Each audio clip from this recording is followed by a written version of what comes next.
everyone, and welcome back to this very special episode of What the Forensics. My name is Nicole. As always, I am joined by the lovely Journey and Rebecca. This episode is a very special one for us. We also have a lovely guest joining us today, the wonderful forensic anthropologist and owner of Suncoast Forensics, Dr. Meredith Tise. Meredith is joining us today to discuss with us and educate us on a project she's been involved with heavily, recovering the remains of victims of the now closed Dozier School for Boys in Florida. I would like to note before we begin that there is going to be some discussions about abuse and death involving children. So listeners, please take care. And without further ado, hello, Meredith. Welcome. Hi, Thank you so much for taking the time out of your day to meet with us. Thanks for having me. Of course. So to start, tell us a little bit about yourself. I live in Florida, and I initially grew up in Georgia and kind of jumped around for college and school. I got my undergraduate degree from the University of Georgia in anthropology, my master's degree from Texas State University in forensic anthropology, and my PhD from the University of South Florida in Tampa in anthropology with a focus in forensic anthropology. Wow.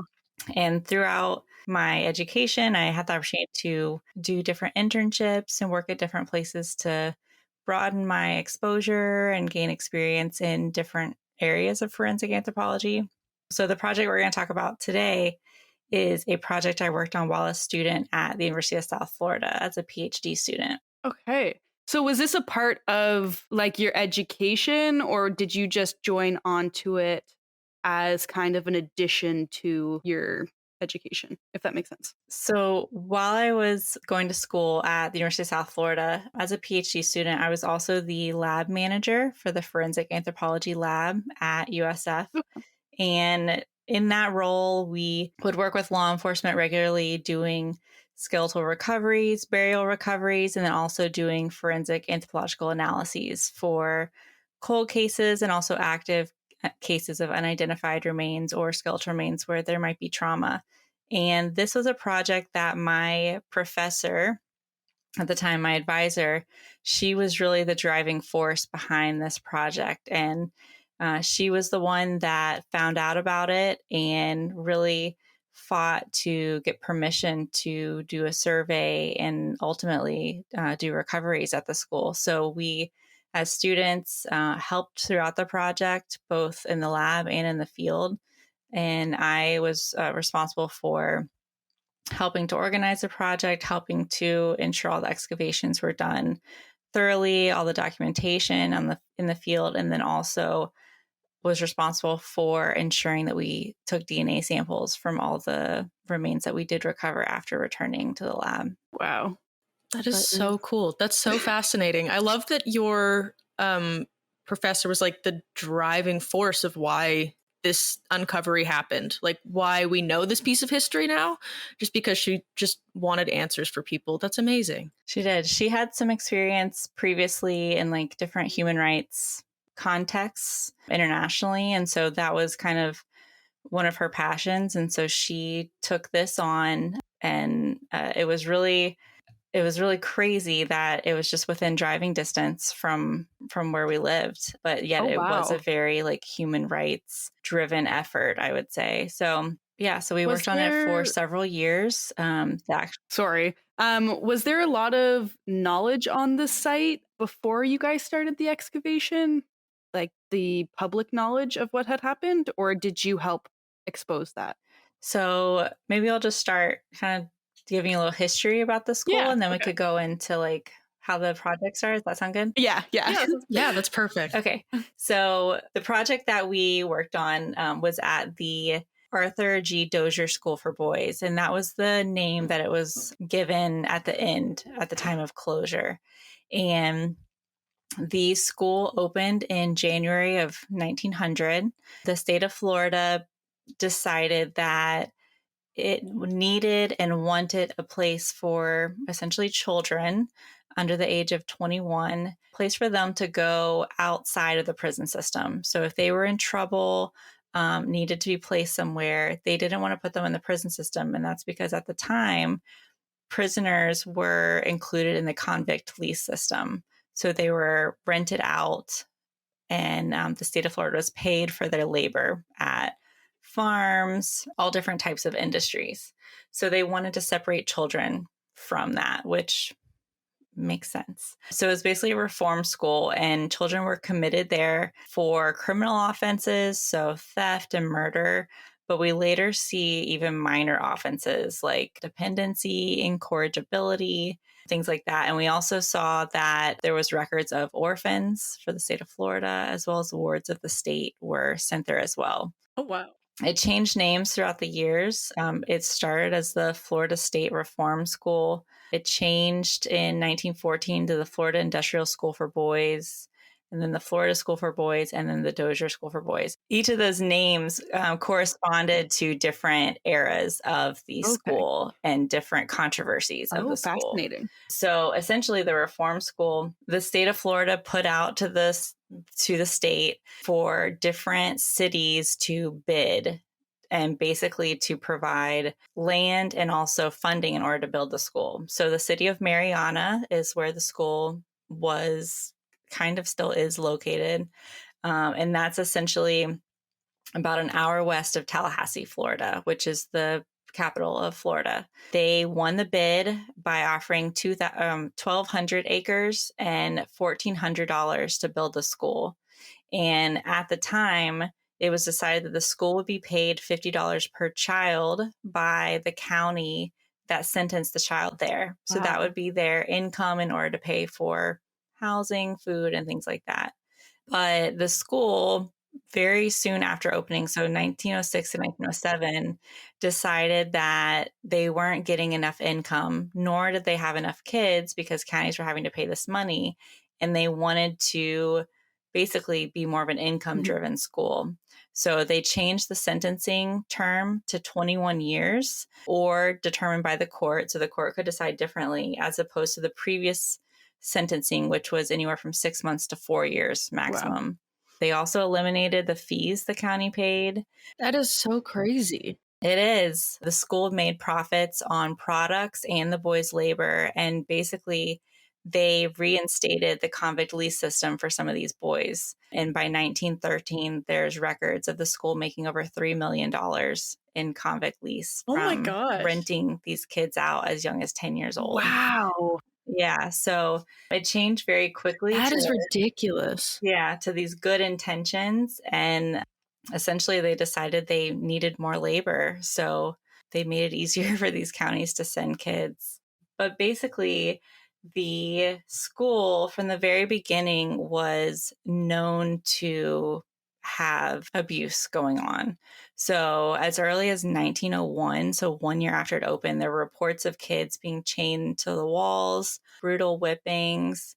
During the first 13 years of operation, there were more than 6 state-led operations into the abuse. So the state was aware of it. And when we start talking about the deaths, the newspaper records actually report deaths starting in 1905, but the school actually doesn't document deaths until about 1914. Oh, wow. Holy cow. So there is some conflicting information as far as that goes as well. I did a quick conversion because $3 million in 1913 is a lot of money. I looked at to see how much it would cost in. Is it? Yeah, it's $92 million in today's dollars. That's insane. Wow. Yeah. If, to account for inflation. So I don't know what that's based on, but that's crazy. Wow. That's a lot of money. I mean, I think that's based on the school records. So unless they're, incorrect as far as the school records go, but we did a lot of research with the school records to, and the state of Florida records, since it was a state-owned school. Yeah. But that was what they had. So that's insane. That's a lot of labor. A lot of labor. It is. So we knew that there were deaths starting in 1914. November 1914, there was really 2 main dormitories on the campus. And there was a main dormitory on the North Campus, which was for the African American children, and then on the South Campus, which was for the white children.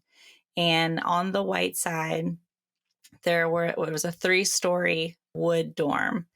And they had like the dorm bedrooms on the second floor, and on the third floor was the headmaster's office, but also they had these like almost like solitary confinement rooms. And there were anywhere from up to 10 students that were basically locked in these rooms upstairs, and they were chained and the doors were locked. Wow. And supposedly on the second floor, there was a wood stove and it caught fire, and no one had the key to get the boys out from the third floor. They had just previously, I think it was about a year before, a fire inspector made note that there was no way for kids to get out of the dorm. And so they installed these fire escapes, but it was locked. So they couldn't even get out. So they were having, basically the kids on the second floor had to break through these doors to get out of these fire escapes, but no one was able to get into the third floor. So we know that there's almost up to 10 students. So there's no true record. The newspapers are conflicting. And then there were 2 guards, so a father and son, that both worked at the school, who also died in this fire when the building collapsed. And some records suggest that they went in to try to help the boys. Other records suggest that they went in looking for each other, like one of them got hurt. So we don't know for sure, but those are the first records of the actual school of deaths happening.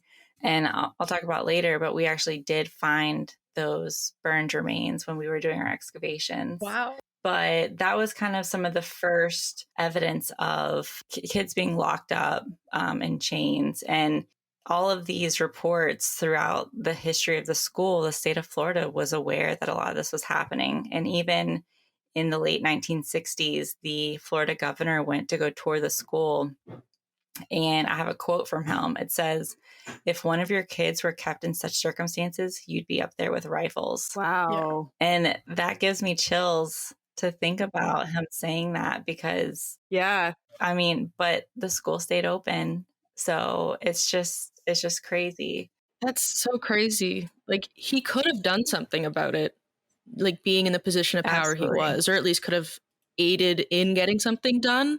So if he's that angry about it, like, I can't believe what they must have been experiencing. I know. And to like going off of that note too, if you have the governor or someone of high authority coming to tour your school, typically you're going to put on a good front for this person too, to like show them that not everything's I as was it just going to say the seems. same thing. Yeah. So I can't even imagine if he's already saying, imagine these were your kids pretty much, then what actually went on behind those doors. Absolutely. Wow. Yeah, it's pretty sad. So one of the first kind of driving forces behind our project, there's a group of men who went to the school when they were kids, and they were there mostly in like the 50s and 60s, but they call themselves the White House Boys. And they call themselves that because on the south side of campus, there's a white structure. It looks like a house. And basically, it was known for receiving punishment.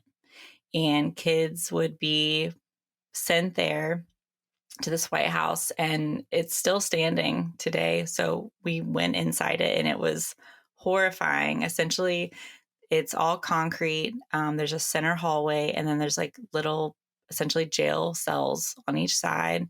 And they described that there were twin beds in each room with no mattress. And when they would get in trouble, they were told to lay on their stomachs, face down, and hold the railing at the end of the bed. And basically they would receive anywhere up to or maybe more 100 lashes with like this leather and metal or wood like paddle essentially. Wow. On their bottoms. And they would talk about how they were told that if they screamed, they would start over.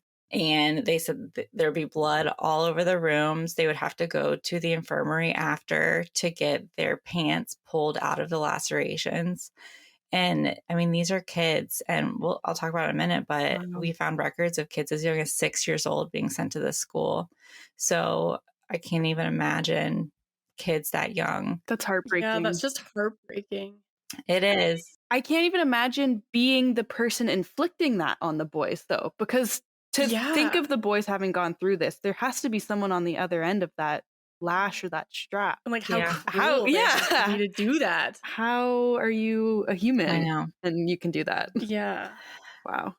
No, it's horrible. Some of the boys, or some of the men now, but they were boys, they say that they remembered some of their friends getting sent to the White House and never coming back. Wow. Oh my gosh. Some of them do talk about seeing kids being killed. And they were actually tasked with digging the burials for some of these kids on the school property. Wow. So Wow. they really came together. There's videos of them talking about it, and it's just heartbreaking because you have these grown men who their entire lives have been impacted by this in a negative way, obviously. So they have anger issues, depression, and they've really struggled throughout their life. So they came about, and we were aware of their story and their fight to predominantly get the state of Florida to acknowledge what happened and to even provide an apology. So they really brought this story to life, and they have like annual gatherings and try to support one another. So the other thing that started coming about was there were family members who had their brother, their uncle basically be sent to the school for various reasons, and they died at the school. And so their entire existence and their parents' existence was a fight to find this child that was there. So one of the family members was Ovell Krell, and her brother, his name was George Owen Smith. He was sent there in, I think it was 1940. And he was one of three boys who stole a car, and he was in the back seat. But he was only, I think, 12 or 13 at the time. So he was sent there to Dozier. Obviously, the parents did not want him to go, but he was sent there as punishment. And her mom would constantly write letters back and forth with George. And eventually the letters stopped. And then the mom received a letter from the school basically saying that he was missing from the school and they didn't know where he was, and that they would let them know, but also they would appreciate if the mom would notify them immediately if they received any word from him. So she wasn't sure where he was. And then not too long after, they supposedly found his body too decomposed for an autopsy under a house after running away. Really? Wow. So they have no idea how he died. And it was over the winter. I think he went missing in like December, January of 1941, and then was found, I believe, in March or so. But I mean, a child just doesn't die under a house. When you say under a house, do you mean like underneath the deck or like in the foundation? Like under the deck or the crawl space. Okay.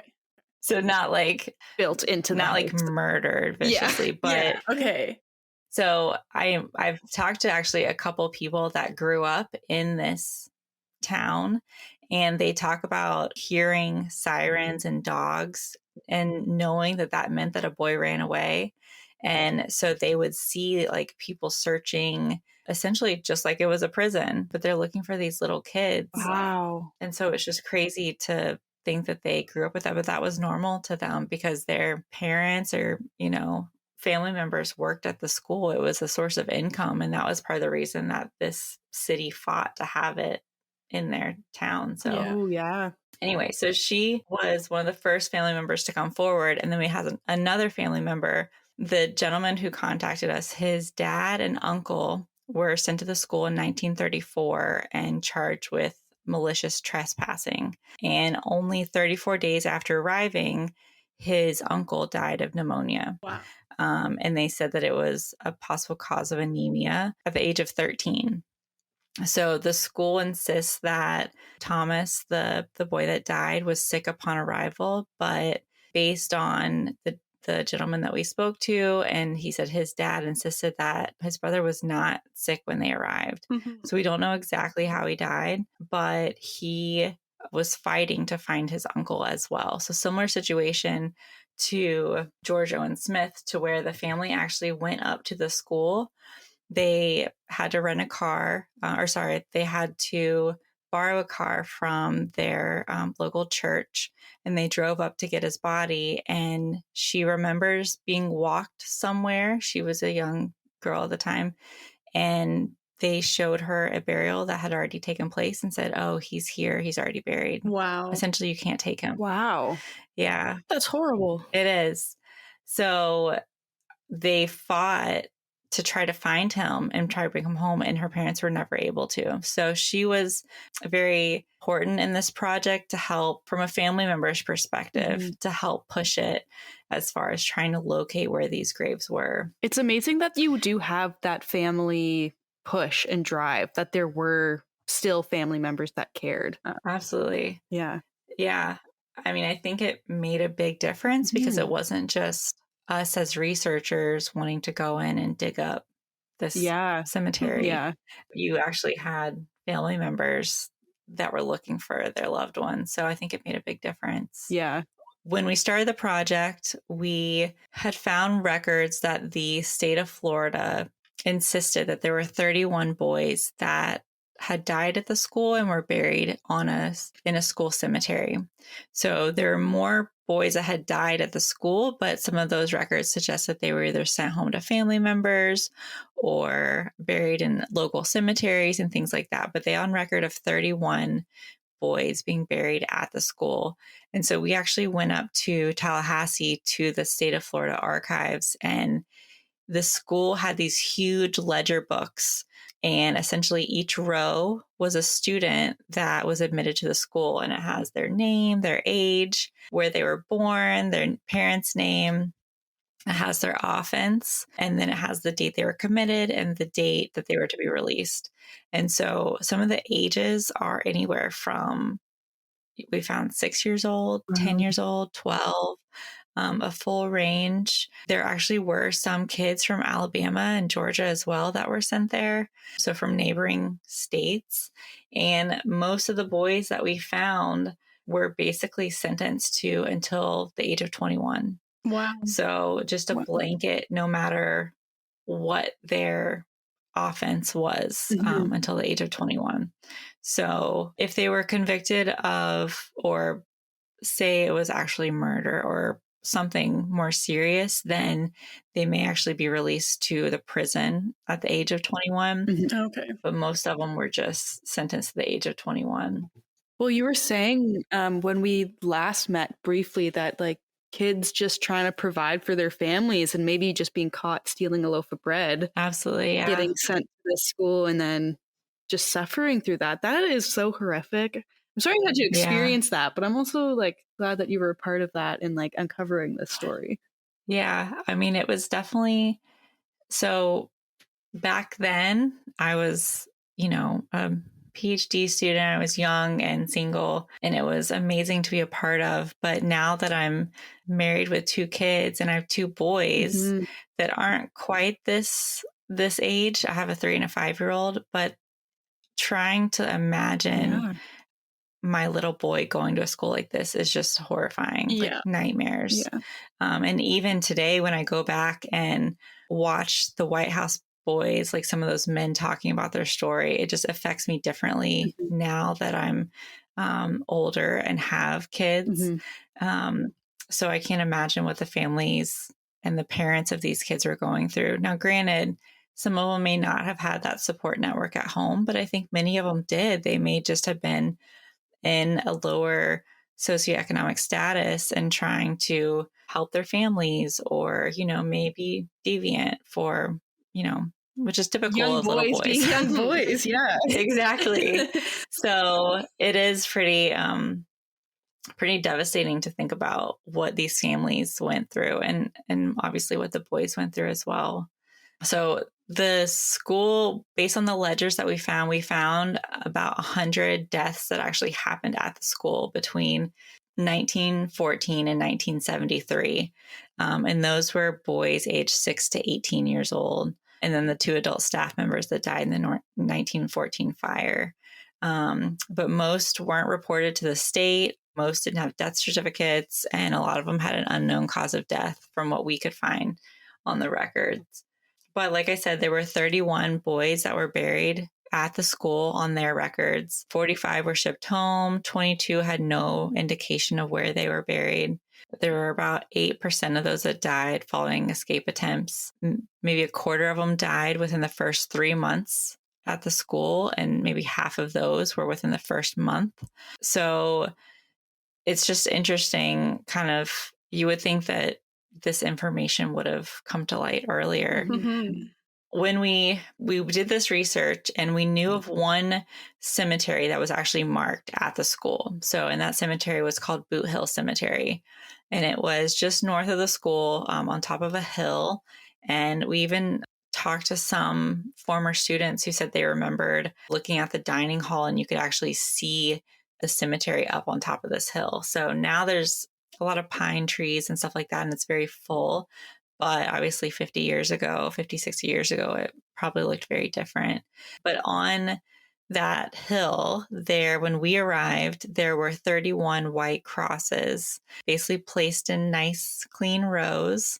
And then there was like a kind of a wire fence put around it. So we assumed this would be where the burials were, but we weren't sure. So we did ground penetrating radar over the entire top of that hill. So where the crosses were, as well as outside of the marked potential cemetery, to locate any disturbances.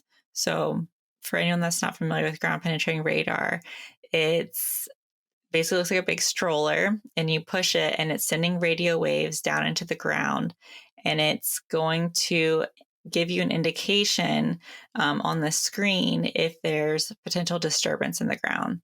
So the radio waves go down and come back up at a certain speed. And if the soil is less dense and has been disturbed, it may come back up faster.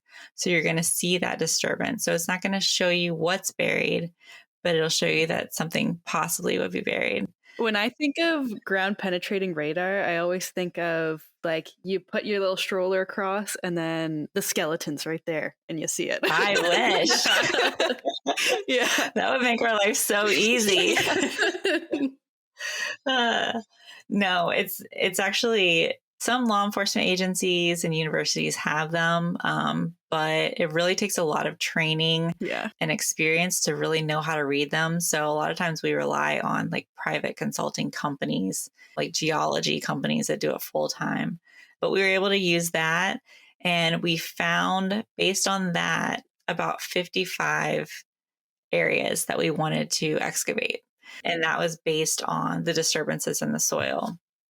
So in the meantime, we also did surveys with ground penetrating radar throughout other areas of the school. So we knew that since a lot of these deaths happened during a segregated time in history, when they made this huge effort to separate African Americans from white students, we didn't know if they also were doing that in death as well. So did they separate them to where there might have been two cemeteries, or were they putting them together? So we really searched. Boot Hill Cemetery was just north of the African American side, and it was separated by this, now it's a 3-lane road. There's 2 lanes and a turn lane. So it probably was just a 2-lane road at the time, but it is separated by a major road that goes up into the downtown area of Marianna. So we searched through the white side pretty extensively to try to find a different cemetery. And so far, we have not been able to find one. It may be there. So we mainly focused our efforts on Boot Hill Cemetery to start, to try to see what we could find. And we identified these areas to potentially excavate. And in September 2013, we started the excavation process. Based on our ground penetrating radar information, we used an excavator with a flat blade to scrape the surface. And as it went down, we knew the GPR, ground penetrating radar, can give you an approximate depth. So we knew the approximate depth of each of these burials, so we could scrape down quite a bit and know we weren't going to hit the bottom of these burials, potentially where the skeletal remains would be. So using that flat blade, as it was scraping away, it was amazing because you could actually see the red clay. And then as it would scrape the soil flat, you could see dark brown ovals forming. And then they would stop, and then you'd have another one, and they would be in these rows. And basically, we were able to mark out these ovals, or like sometimes they were rectangular, and we had found these burials. So we started these excavations, took a few weeks at a time. And throughout the process, we found a total of 55 graves, just like we had identified on the GPR. Some of these skeletal remains were in caskets, although the caskets were, all the wood was completely deteriorated. The Georgia red clay is very acidic. And then also we found some of them were kind of at the level of the water table to where it would rise and fall with the tides. So these skeletons were constantly getting wet and then drying out. And when that happens over a long period of time, it just, the bones are still there, but they are very, very fragile. And so we recovered all 55 burials. We think that there was probably a total of 51 actual individuals. And the reason I say that is because we actually did find in a row a large handful of burials in infant caskets, and it was full of burnt skeletal remains. And so we think they were from that 1914 fire. And because they didn't know exactly how many boys were there, they basically just scooped up piles of what they thought were bones, which most of them were, and put them in these little infant caskets. And so based on research of how many kids we think were actually in the fire, we think there was a total of 51 boys buried here, and potentially also those 2 staff members that died in the fire as well. Was there any evidence on the site for some sort of crematorium to explain why there weren't so many burials? No, I don't think. They might have used a crematorium in town, but I think that, I don't know. I Okay. think there were a lot of boys sent home, but I don't know why some would have been sent home and not others, Yeah. unless they're trying to hide something. Yeah, exactly. And when you say they were sent home, are they quite literally handing over these dead children to their families? Is that what's happening? Yes. Okay. Yeah. So, Wow. and back then, so like in the 40s, for example, the families would go bring them home. Okay. They might have had some type of transportation like to help with it, Mhm. but a lot of times back then the families would just go get them and bring them back to be buried with their Wow. family, or they might be like shipped home, Mhm. essentially, like, but I don't know the details of that necessarily. Mhm. But I think that the boys that were here either died traumatically Mhm. or in the fire, for example. We do know that the 1918 flu epidemic, there were a large number of kids to die at that time as well. And I think Yeah. throughout, I know within the US and probably in Canada as well, a lot of people did die Mhm. during the 1918 flu epidemic. I know my grandfather, he's 105 and he was born in 1918, but he said that he remembered his parents talking and it reminded him of COVID Wow. Oh, and wow. that epidemic. But we heard stories of and read stuff about how kids were just basically locked in the school and left because the staff members didn't want to take care of them during 1918. So a lot of them did Yeah. die. And I think at that time, maybe family members just couldn't come get them. Yeah. So we conducted those excavations. We documented the skeletal remains, anything that was found with them. We found belt buckles. We found a couple marbles inside pockets, like that would be right next to their hip. We found buttons. In a couple of them, we found like coins that would have been placed over their eyes. So just different Wow. like traditions and things like that we found evidence of. And so after we did the recoveries, we took them back to our lab and we were able to conduct partial skeletal analysis on them to estimate their age. So using dental development, because the teeth were still in amazing condition, we were able to do dental development and estimate age for each of these kids. And then also we could estimate ancestry based on the teeth with the crenulation on the molars to estimate whether they were most likely African American or white children. So there was some record of like Hispanic kids being sent there. And I know that I had read that there was some like confusion of where they should go prior to desegregation. Do they go to the African American side or the white side? And many times they would kind of move them in between them. But we didn't have on record any of those kids actually being buried at Dozier. So we don't know if we have any of them. But we were able to essentially estimate the age and ancestry, which helped us a lot when it came to kind of trying to narrow down a possible identity for each of these kids.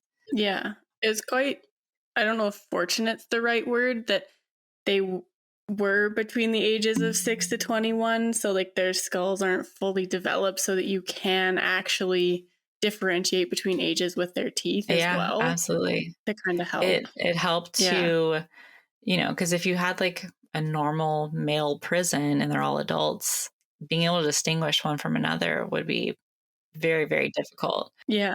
If they were in this type of condition. So we were able to do that. And then we were able to send off teeth to do a DNA analysis. So the teeth were definitely the best preserved. So we did that to attempt to identify some of these boys, especially the family members that had contacted us. And then, as I mentioned previously, we worked with genealogists to try to find additional family members, many of which had no clue that their child or that their sibling or uncle or a distant relative was there. My other grandfather, he grew up in Central Florida, and he remembers at school, they'd be like, oh, you don't want to be sent to Dozier. Wow. So it was used as like a threat almost to these kids. And he said they were terrified to be sent there. So it was definitely something that kind of haunted the state and probably the Southeast in general. Yeah.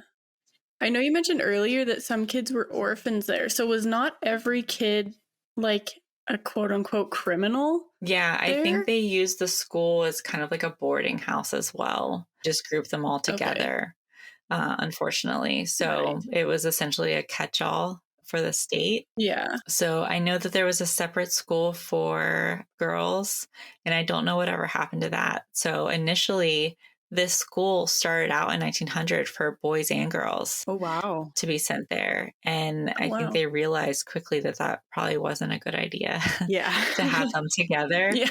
So they moved the girls to a different location in the state. And I'm not familiar with where they were sent, but in the end, it just ended up being boys that were at the school. Yeah, I'd be intrigued to see if there was the same level of abuse at the girls' school as well. That would be interesting. And I think that it's just crazy to think that probably throughout the US and most likely Canada, there were schools like this all over, and this could have happened at any of them. We just may not know about it. So I know you had mentioned that there were schools in Canada where you're aware of this happening. Yeah, the residential schools. Yeah, it does sound very, very similar to the residential schools that we had. And I know there are some in the States too. I'm just not sure if they were as prevalent or where they were located. Yeah, I don't know either. I know when we were doing this project, we really weren't aware of any other projects similar to this. There are a lot of excavations going on now of old Native American cemeteries, trying to preserve them. And then, like, I've heard of other projects at like state hospitals and things like that, but not necessarily young kids at schools. So it's definitely unique in that sense. I will say it's quite amazing, though, that like the work that you guys are doing for this, though, is bringing that awareness and the knowledge. Because if I didn't know this state reform school was a thing, and so to be able to have that work conducted on it and to have these names placed and like associated with these boys, it kind of creates that extra level of connection and understanding and, like I said, like awareness to what happened and honestly was still happening, because you had mentioned they closed it in 2011, was it? Yeah, it did in 2011. Wow. So I don't know if any of the abuse happened up till then. I would hope not, but you don't know.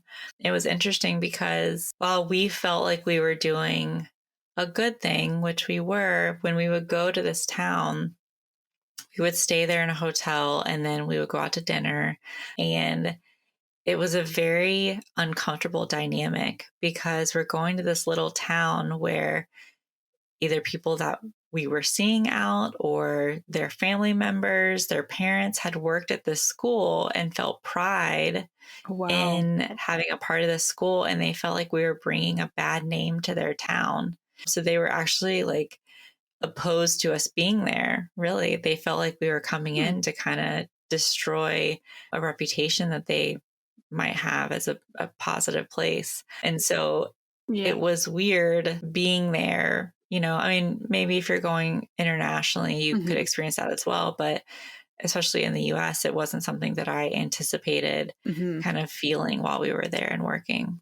It's fascinating that the abuse and stuff that happened at this school is so kind of well known now. I'd assume that community members also knew about it. So it's just fascinating that they still take pride in a school that caused so much hurt. It's different to see that perspective. I wouldn't have expected it. Yeah, I think it's because it's such a small town, and you really get that like small town feel.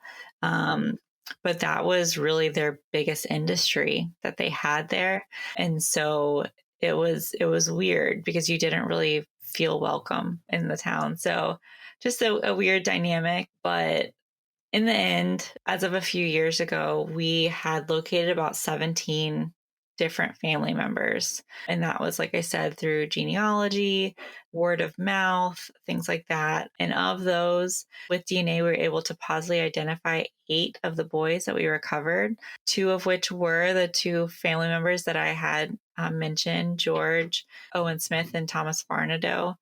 They were actually some of our first ones that we identified, and they were white boys that were in the cemetery. So we knew at that time, and based on our analysis, that there were African Americans and white boys mixed together in the cemetery. And then we feel like we were able to make about 14 presumptive identifications. So based off of age, ancestry, the area that they were buried, the casket hardware that they were buried with, and things like that. So they're currently all, the ones that were identified were returned to the family, but the other ones that haven't been identified, they have been reburied, but they're marked in a way that if we were able to identify them in the future, we could find them and return them to their families. So they would have that type of closure if they wanted that. Were they reburied on the grounds of Dozier School? So some of them were. Like some of the fire victims that we haven't been able to identify, they were buried back on the school grounds. So I think that it's really just because the state doesn't know what to do with them. Yeah. But I think as they're identified, I hope that a family member would take them home with them and bury them. So it's interesting just to kind of, what do you do with them now that we've done these recoveries, done an analysis, like we don't really know where to put them while they're kind of waiting to find their family. And some of them may never be identified, but at least the state of Florida has acknowledged that they didn't have accurate records for how many were buried at the school. They've also acknowledged the abuse and apologized for a lot of the abuse. No one was ever criminally held accountable. There was one individual that the White House boys specifically remember being prominent in the abuse that they sustained. And I don't know if he's still alive today, but when we were doing the project, he was still alive, but he was very elderly and refused to talk completely. So we weren't able to prove that any abuse happened to any of the skeletal remains that we found. But I think a lot of it is just the fact that the state has acknowledged it, and the school's closed now. So we know it's no longer happening, at least here. Yeah. So I think that's a big part of the closure that a lot of these family members needed. With that closure that those family members have, is there any talks of continuing the search or like continuing to try and identify the remaining boys to give those remaining families closure? There has been continued efforts to do genealogy searches to try to find them. And then I know that University of South Florida has continued excavations and searching for potentially additional cemeteries. So I think that we feel like there might be other burials on site. So at one point, a developer did purchase the property, but the state of Florida basically put it on hold for development so that any of this could be, the searches could be finalized. We haven't found any other cemeteries per se. I know that after I graduated, they did locate the location of the burned dorm that many of the boys died in, and they did find some skeletal remains in the foundation underground. So they were able to recover those remains as well, but I don't think they've been able to find any other full burials. Okay. Yeah. Right. And how big was the site? I don't remember if you said or not. So it was probably not very big. I'd say like a quarter of a football field, maybe. Like, oh wow, that's much smaller than I expected. Okay. Wow. Yeah, like a quarter to a half, maybe. But basically, the top of this hill was grass with like one tree at the top, kind of, and then it was surrounded. There was grass, and then it was surrounded by like pine trees and woods. And some of the burials actually did extend into a part of the woods that wasn't necessarily full of trees, but it wasn't maintained very well. So they just assumed that there was nothing over there. This was to the north of the crosses. So we had it cleaned up in order to do GPR. And luckily we did, because we did find burials up into an overgrown area that wasn't taken care of. So it had been mowed by, there was a correctional facility, like a modern correctional facility, not too far away. And so they would continue to mow it, essentially where the crosses were. But I think the area got smaller over time. And so the burials actually did kind of extend closer to the trees than we anticipated. Yeah, that makes sense. And so what year did you say that you started this project or started working there? 2013. Okay, yeah. Oh, that's not long after it closed. No. Wow. No. Okay. So we had the opportunity to go on the school grounds, obviously, to do searches, but they also reluctantly allowed us to go into some of the buildings. And so we would go in the dorms, and I mean, furniture was still there, beds, and we went in a lot of the buildings. The main building, I think is what they call it, is basically where they would check in the boys when they would come. And we were told like horror stories of these doctors doing like sound therapy on the kids and stuff like that to try to correct their behavior. Oh my gosh. And I mean, that's an old science, like we know that that's not really effective. Yeah. I don't think I've ever heard of sound therapy, so that's interesting that you mentioned that. I've only heard of it as like EM or EDMR nowadays, but it's a little bit different, or a lot different, but yeah. So I think that was where like the psychologists were, child psychologists and stuff like that. So we would go in buildings like that. But obviously our main goal was try to find any other burials that might be on the property. How long did you guys like dig for? How long was your study? Because I know you said you spent a couple weeks excavating, but I feel like the process before and then the research after would have prolonged kind of that whole project. It absolutely did. So our excavation process, actually, we did it in 2 different phases. The first phase was basically excavating all the areas with GPR indications outside of where those white crosses were. So the white crosses were kind of making up a perfect square. So we left that for the second phase, thinking that's probably where most of the burials are going to be located, we assumed. Yeah. And basically excavated the entire area around it. And that took about 2 weeks of like full-time excavation. And then we came back a couple weeks later and spent about another week excavating just where those crosses were. And in the end, there were, I think, only 13 burials where the actual crosses indicated. Wow. And the rest of them were found outside of that suggested cemetery area. Mm-hmm. So do you think that that cemetery there was kind of just for show for the people that worked there? I was wondering that too. Absolutely. I think the state thought there were 31 burials there. That's what they had on record. Yeah. And at some point, someone made the decision to create these crosses to basically acknowledge the cemetery and make it look like they were maintaining it and things like that. So, I mean, at least they made an effort.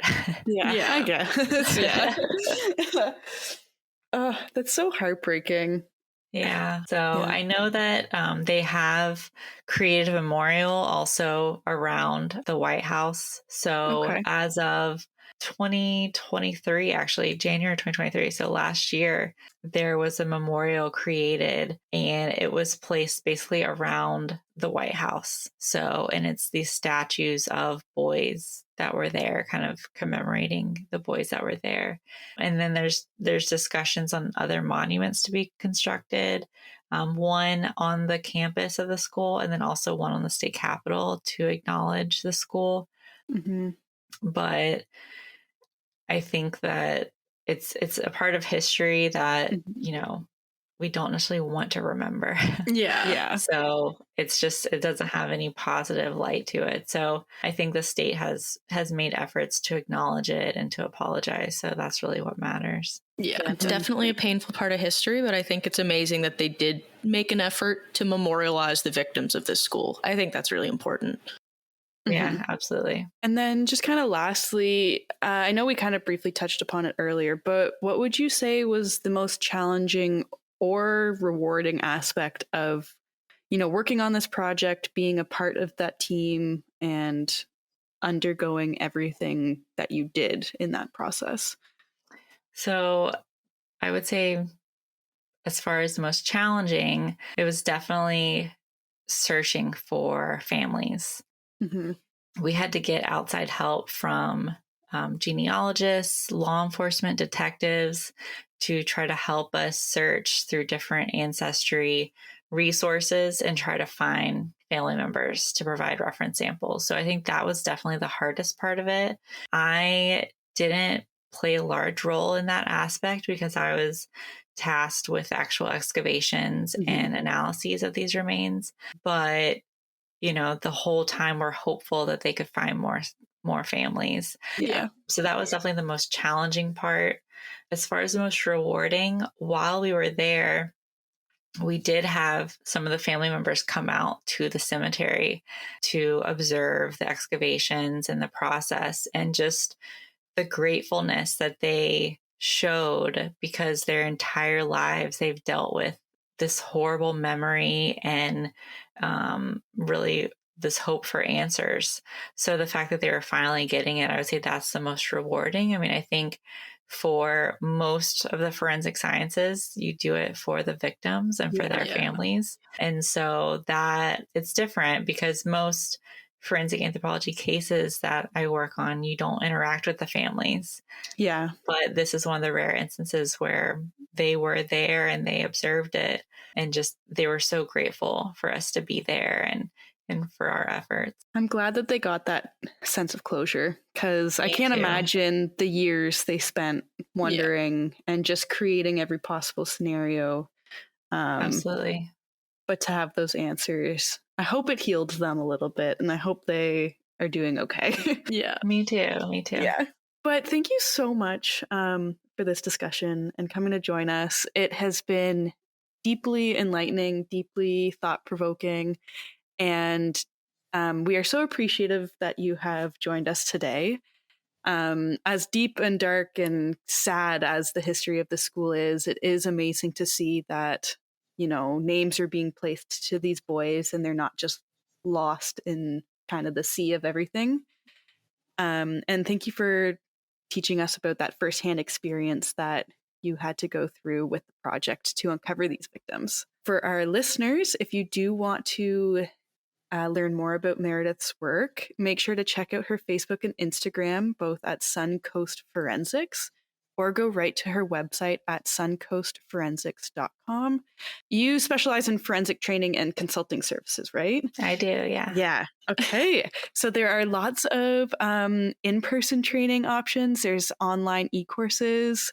Journey and I were joking before everyone got on the call that we got to go down and do like a week-long Florida trip. We'll do a training session with you, and we'll hit up Aaron and Ashley, get a training session with them. You definitely should.